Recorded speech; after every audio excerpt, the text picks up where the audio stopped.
3年前，我完全不会想到我会回来台湾生活，而且在这里找到工作。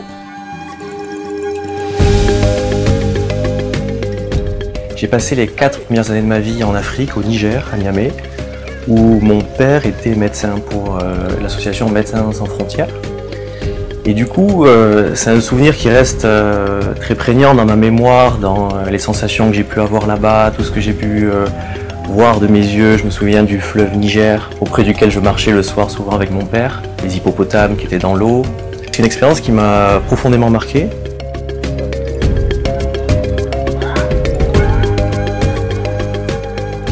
Mon père est un aventurier dans l'âme, c'est-à-dire qu'il est médecin, il a travaillé au Chili, il a aussi beaucoup travaillé en Afrique, au Rwanda notamment, ensuite au Niger, au Burkina Faso, il était épidémiologiste là-bas, donc c'est sûr que le parcours, ce qu'il a fait, son engagement, c'est des choses qui m'ont toujours influencé, ce qui explique pourquoi aujourd'hui d'ailleurs je suis certainement là, de ne pas avoir peur de quitter sa base franco-française.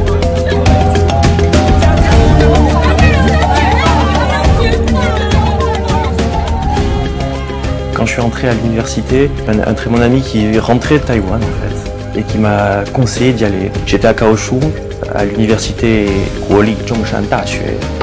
J'avais 19 ans, donc il y a eu un moment d'adaptation, en particulier les caractères traditionnels. J'ai dû réapprendre parce qu'au lycée j'avais appris des caractères simplifiés en chinois. Et ouais, j'ai vécu une année super riche, beaucoup d'aventures et d'études, et c'est là que j'ai appris le chinois. Ouais. Et quand je suis parti, du coup je suis rentré en France pour finir mes études et suite à quoi j'ai passé le concours pour rentrer à Sciences Po Paris pour faire mon master.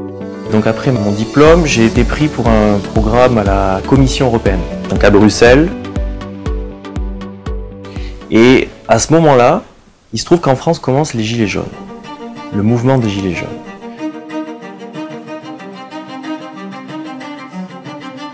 Et on voit apparaître dans ce pays qui est la 6e, 7e puissance économique mondiale une espèce de révolte démocratique qui part de la base, assez populaire. C'est vraiment l'événement politique le plus important des 60 dernières années en France.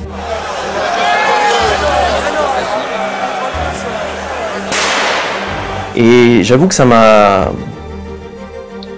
laissé une impression, voilà, c'est-à-dire que je voyais que ces gens-là, d'un côté, ce à quoi ils s'attaquaient, c'était le système que d'une certaine façon je pouvais représenter, parce que Sciences Po, parce que les grandes études.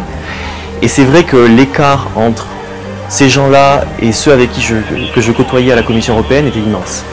Globalement, je persiste à dire que le mouvement des Gilets jaunes m'ont fait vraiment me demander, en fait, mais qu'est-ce que j'ai envie de faire comme travail, qu'est-ce que j'ai envie de servir, et j'avais besoin de me libérer un peu d'une espèce de carcan bureau 9h, 18h sur un ordinateur tout le temps.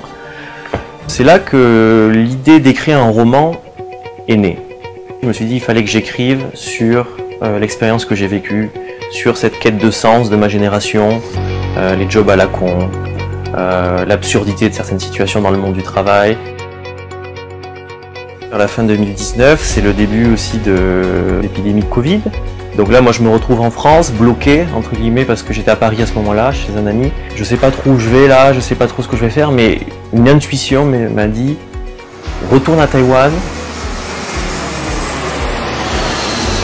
Je suis parti à Taïwan, donc j'ai pris un billet d'avion, et pendant quelques mois, j'ai d'abord donné des cours de langue. J'ai fait un peu des petits jobs d'acteur, à gauche, à droite. Mais j'avais toujours à cœur de finir mon roman, vers le mois de mai-juin 2021. Roman terminé, prêt à publier. Donc là, pour moi, j'avais l'impression d'avoir bouclé la boucle un peu, d'avoir fini ce que je voulais faire. 40% des salariés dans les pays développés qui ne comprennent pas ce qu'ils font, ouais, des tâches répétitives.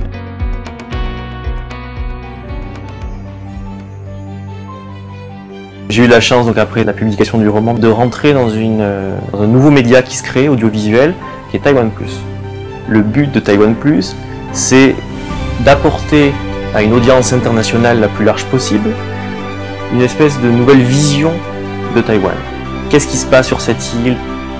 Qu'est-ce qu'on y fait d'un point de vue culturel, économique, politique? On est un média qui a vocation du coup à diffuser des informations et des programmes sur tout ce qui se passe à Taïwan pour une audience internationale. et ils cherchent un responsable de programmation pour la section programme. Et donc je passe un entretien et effectivement, ça fait maintenant bientôt un an que je suis là-bas. 那当然就是党凤跟那个 Vitaly 他们讲的内容比较深刻，但是同步我觉得他们有一 Je me sens effectivement très libre d'aborder tous les sujets sans tabou. Il y a vraiment un aspect très propice à la création, je trouve, de vivre ici. J'ai pu le vivre durant l'écriture du roman et je le vis aujourd'hui en travaillant entre guillemets dans l'audiovisuel ici sur place où je découvre encore plus. Et plus je lis, plus je découvre, plus je me rends compte que c'est quand même extrêmement intéressant ce qui se passe ici. Voilà, et je trouve que c'est une chance de vivre ça actuellement. 换一个语言就是换一个世界，也是换一个想法。我觉得我在台湾体验很多不同的事情，然后认识不同的文化，这是非常丰富的一个过程。